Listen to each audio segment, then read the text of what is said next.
स्टेशनच्या हद्दीमध्ये आज ईद हा सण मोठ्या उत्साहात साजरा केला जातो आहे. देवनार हद्दीमध्ये सर्व धर्माचे लोक, सर्व जातीचे लोक गुण्यागोविंदाने राहतात. सर्वजण एकमेकांच्या सगळ्या सण उत्सवामध्ये सहभागी होतात. त्याचा परिचय आज देखील आपल्याला सगळ्यांना पाहायला मिळाला. सगळ्यांनी हा सण अतिशय उत्साहात साजरा केलेला आहे.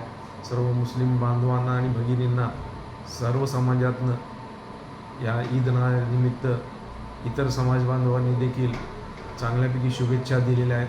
असाच भाईचारा आणि असाच समाजामध्ये एकोपा राहणं हे अतिशय चांगल्या समाजाचं लक्षण आहे आणि हे कायम राहील ही माझी अपेक्षा आहे. जय हिंद. माझ्या देवनार पोलीस स्टेशन हद्दीमध्ये सर्व सण चांगल्या प्रकारे साजरे करण्याकरिता जसं आम्ही पोलीस मी स्वतः माझे पोलीस मोठ्या प्रमाणात आम्ही बंदोबस्त करत असतो.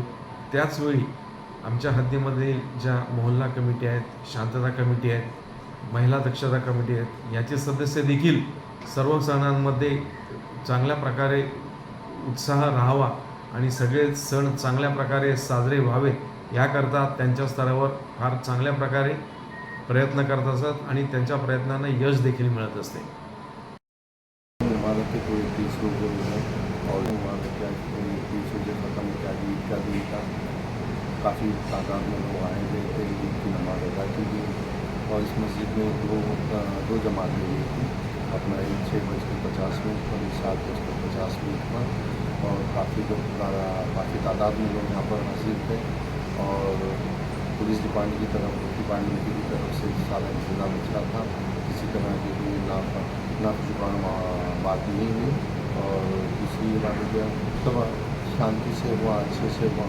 और दूसरा ये कि दुआएं की गई कि वक्त में क्या है अपने अजीज़ हमारा अपना सुख शांति रहे, अमन रहे, भाईचारगी का माहौल रहे हमेशा. बस यही दुआएं की गई हैं. और रमज़ान मुबारक का ख़त्म हुआ है और हमारी खुदा से बस यही दुआ है कि अमन और शांति हमारी बनी. संदेश तो यही होता है ईद के दिन के जो भी दुश्मन है, दोस्त है, सभी गले मिले, सभी साथ में रहें, मिलजुल कर रहें. बस यही एक संदेश है जो हर मज़हब का यही एक संदेश होता है कि भाईचारगी का माहौल रहे, भाईचारगी के लोग रहें, एक दूसरे से मिलजुल कर रहें.